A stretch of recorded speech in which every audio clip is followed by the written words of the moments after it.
We're finishing up our series on on David. We're getting close. Haven't quite got there. We're going through it, and so we're looking at it. We remember just in the last couple of weeks we saw that David, obviously God forgave him of sins, but he's been in the process of paying the consequences. And if you remember, he's running from Absalom, and then obviously with Amon and Tamar and other things that are taking place. And you also see that God was with him during that time. And last week, you remember, we saw that he had friends that really helped him along the way. But today, you're going to see an attribute that very few leaders have. In fact, very few people have.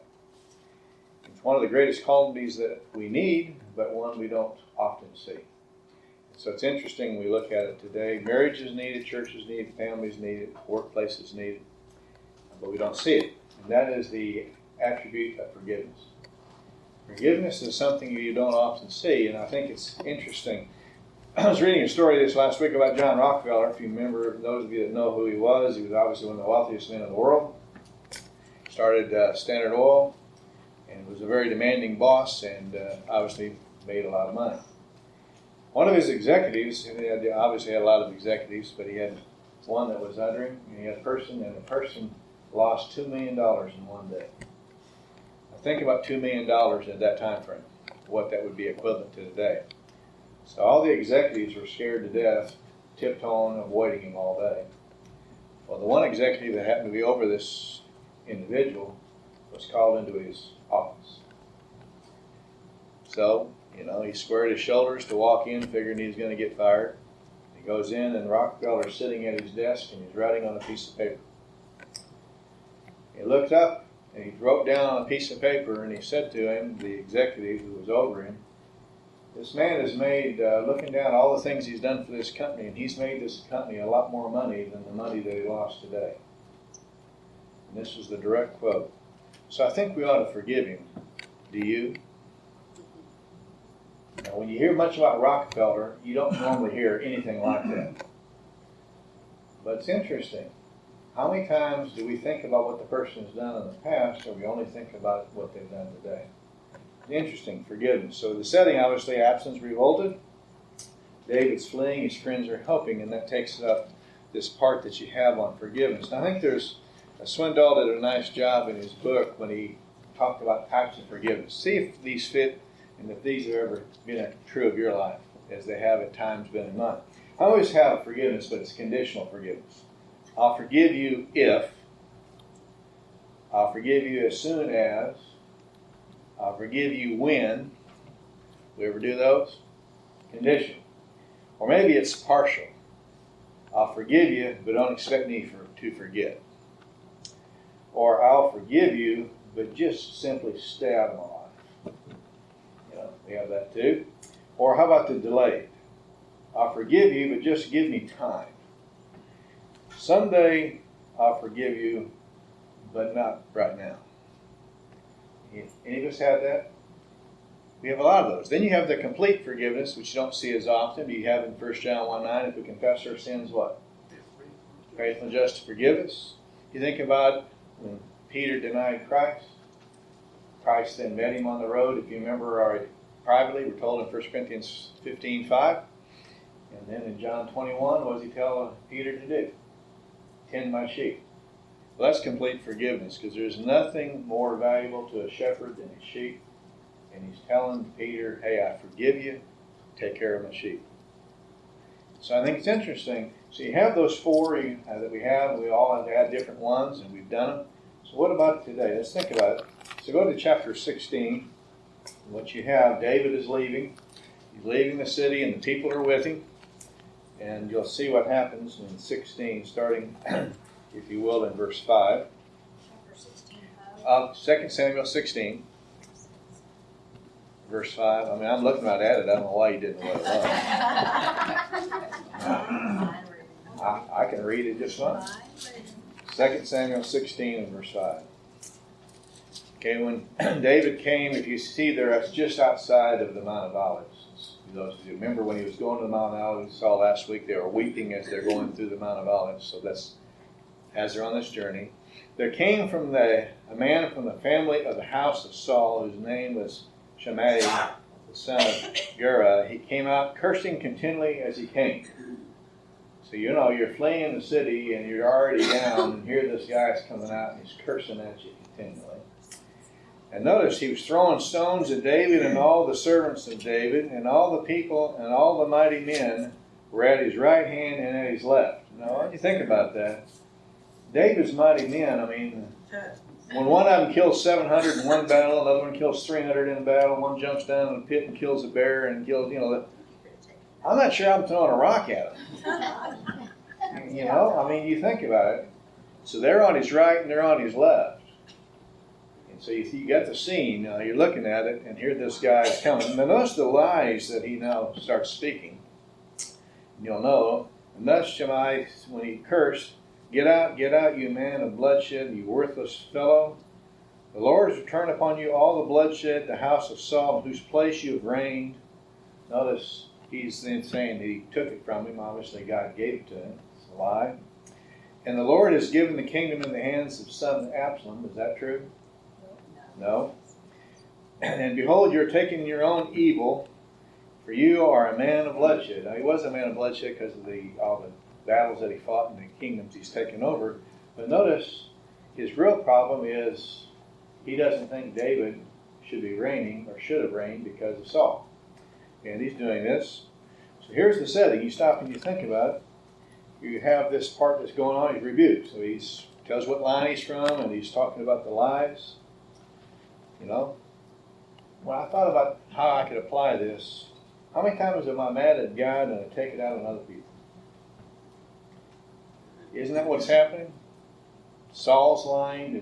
God replaced him with David's line. And he's mad because Saul's line's replaced, and he's taken it. Obviously, David has blown it, but he's taken it out on him. Notice the refrain. Now, notice the next one comes up. One of his mighty men. You notice in verse 9. And Abishai, the son. Now, if you notice that, who's Abishai now? He's the brother of Joab. There's three of them. He's one of his mighty men. He's also his bodyguard. And remember, there's three of them. The third one was the one that was the swift runner that was killed when he was chasing after Abner, remember? And so you have these two. And notice it's interesting what he has to say. Remember, he's his bodyguard. Why should this dead dog, basically mean this contemptible, worthless guy, curse my lord the king? Let me go over now and cut off his head. Hey, just give me 5 seconds with him. He's nothing. Now you're going to find this family is that way. You stop and think about it. What did Joab do to Abner? Okay, what did he do to Absalom? What is he going to now get ready to do to the man who's going to replace him? He does the same thing. He takes matters into his own hands each time. That's just a trait of the family, and he's basically saying, let me at him. Your troubles will be over. Now, how many of us would succumb to that? Hey, he's bugging me. Blood's not on me. Go for it. So you think about it. Here's the request. Notice the rebuke. Notice he says in verse 10, what have I do to you, O sons? Notice, it's a trait of the family. He's going to use the same one when he gets to 19. Now, I have to give him at least credit. He's asking for permission. Joab never did. Joab just took it in his own hands all 3 times. He asked for permission. If he curses, and if the Lord has told him, curse David, then who shall say, why have you done this? Notice what David's rebuking him. Hey, hold on. How do we know the whole story? How do we know that God hasn't told him to come talk to me and curse me? We don't know all this. Now, that's amazing. Now, obviously, the lies would be incorrect, but you don't know about the other part. We don't know, and I think it's important. How many times we come into conclusions, we hear part of the truth and come to conclusions. I'll never forget, the judge in Tulsa today, his wife's very big down in Oklahoma City, and I was asked to do a French drain for him. In South Tulsa, their first house. So I was down there digging and going around the house, doing all that stuff. I'll never forget coming up to me, and he was an attorney at the time, a lawyer, and he said, well, Christian lawyer, and he said, I am now going to take on divorce cases. why they were telling me, I don't know. He said, but I'm only going to represent the right side.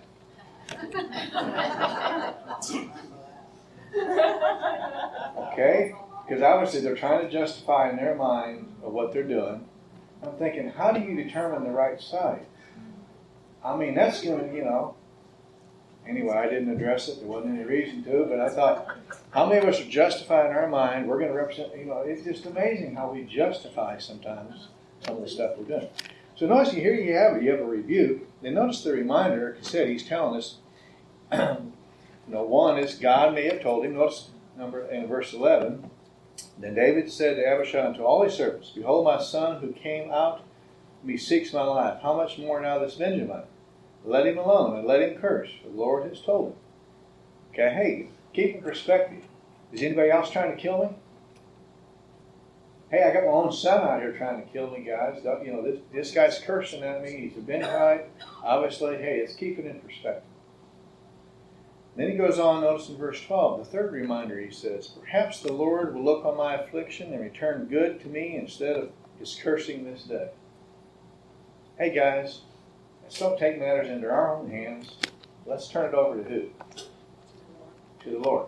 I think it's important to remember because what took place more than 20 years earlier with Nabal, when David was going to take matters into his own hands, and if it hadn't been for Abigail, he would have killed him.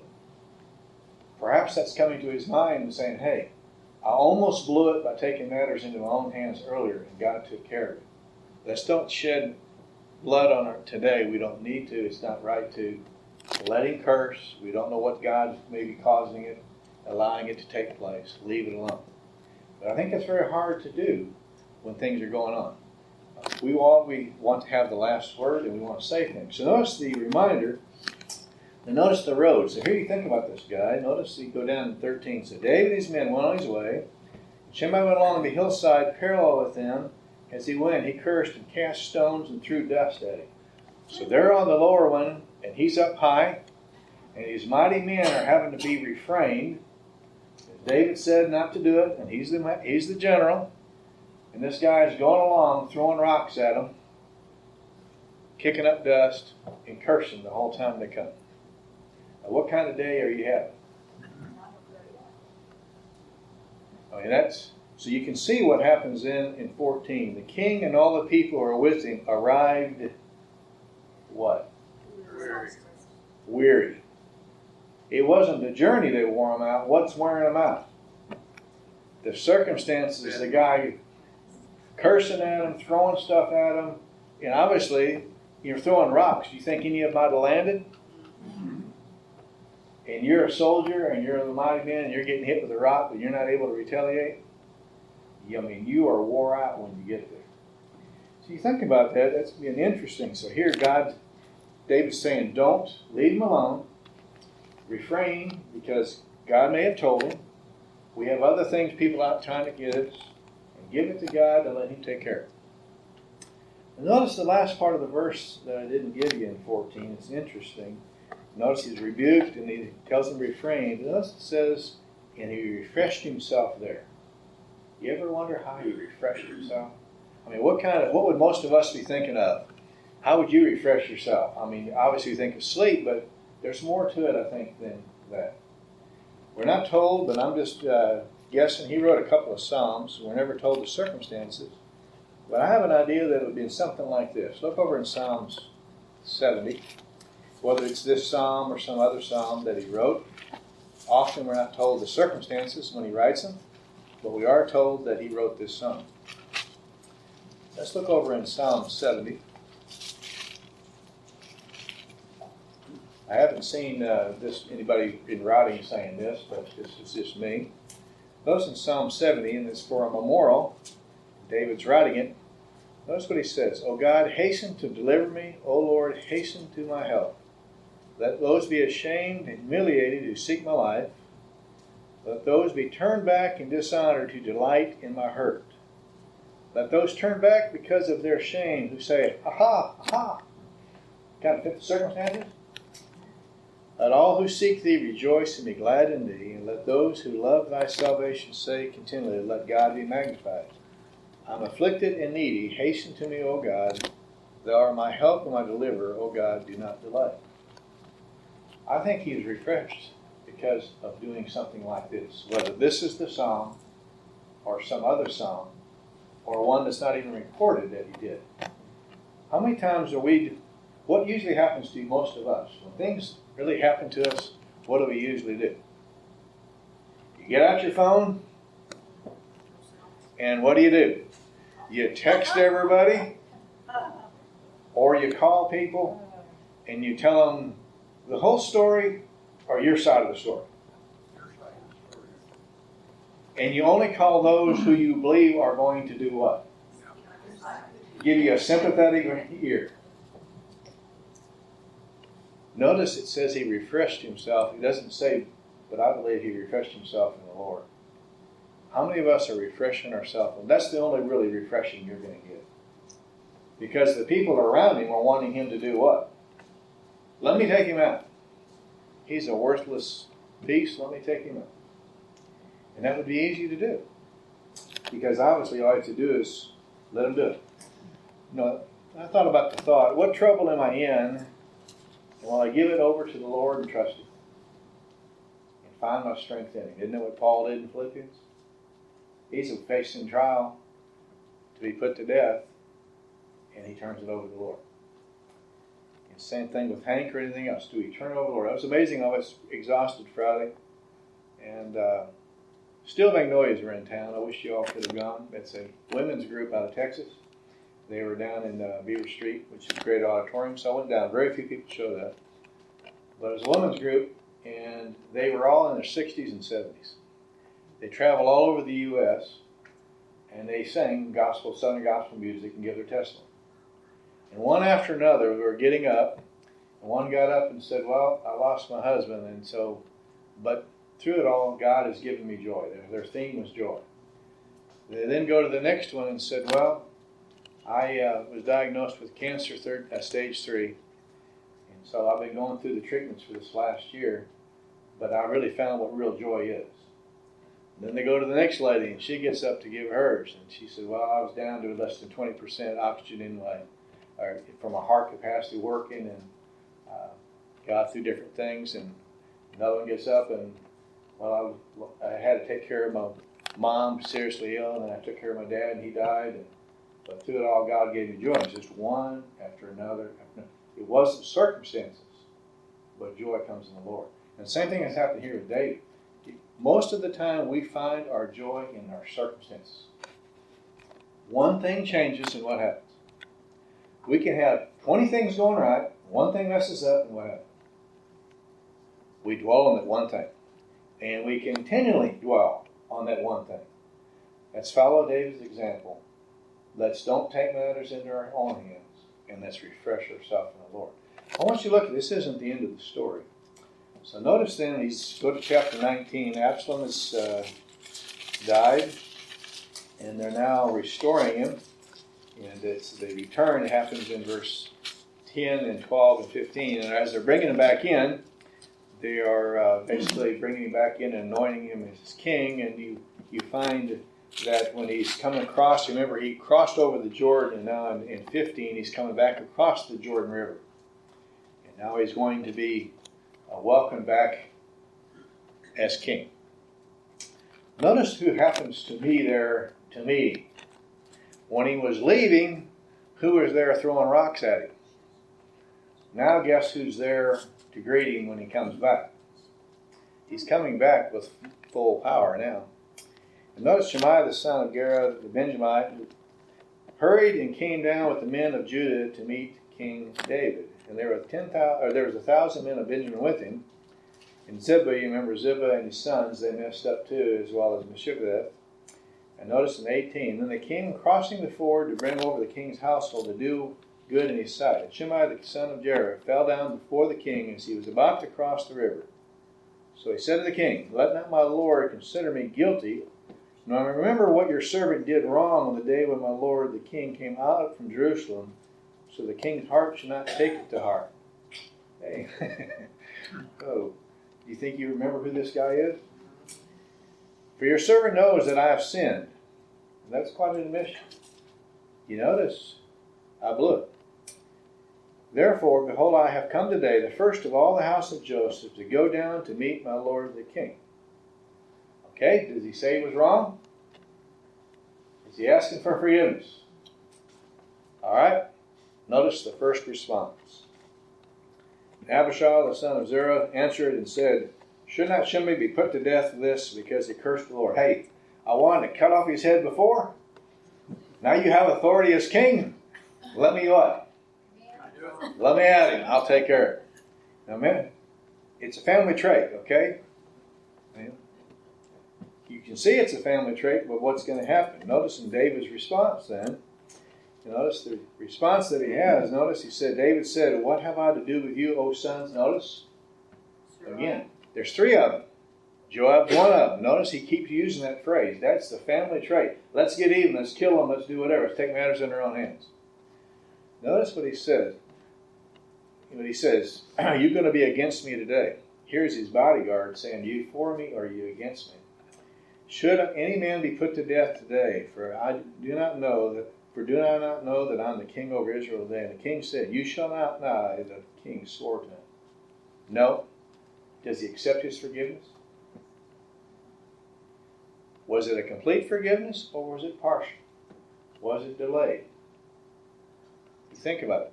Earlier, he did that delaying with Absalom and it cost him, didn't he? Remember, he waited, but he never would see him. And so I notice it's interesting how he then allowed him to come back, didn't put him to death. And so I think it's interesting. I think there's some, which one best describes me? David or Abishai? Which one best describes us? Let me at it. Put him to death. That's, I think so often we're more like Joab and his brothers. I'll give you some helpful suggestions if you are wanting to have a forgiving spirit. First of all, I think you need to cultivate a rhino skin. I think most of us have baby skin. And if you're wanting to do anything, you will have people attacking you, and I don't care where you're at or what you do. You better have some rhino skin. And you think about it, how do you get rhino skin? How do you get calluses on your hand? I think it's important. You better start developing that and just pushing it off to the Lord and doing everything else, giving it to Him. Develop that thick skin. Otherwise, that's what Satan's going to use. I think a second one that is good, walk a mile in their shoes. Try to understand where they may be coming from. You walk a mile in their shoes, maybe you'll understand why they're mad, why they're upset, what they've gone through. Maybe it didn't even attack on you. It may be something else in their life, and you happen to be the person they're taking it out. Third thing, think back on your own life when you were forgiven. Had David just been forgiven? And he had done something a whole lot worse, and God forgave him. How many of us, has God forgiven us very much? Then we need to think back on it. I think another one is remember and forgive and restore of our Heavenly Father. Remember what He's done for us. But I think what's important too, another one is to verbalize it and to demonstrate forgiveness. To verbalize it and demonstrate. How do you really know if you are forgiven if it's never shown? If it's never said and never shown, could you very easily not believe it? Did Absalom believe he was forgiven? It doesn't appear from his father. So think about it. Think some applications. Could I be mad at God and take it out on others? Easy to do. Well, I refrain from retribution and turn it over to the Lord. Not easy to do there either. Who best describes me, David or Abishai, and which would I rather it be? Would things be different with David and Absalom if he had completely forgiven, verbalized it, and demonstrated it? That's a question we would never know, but in our own life, think about it too. So think about it today. Forgiveness. It's amazing how many of us love to be forgiven, but how many of us are returning.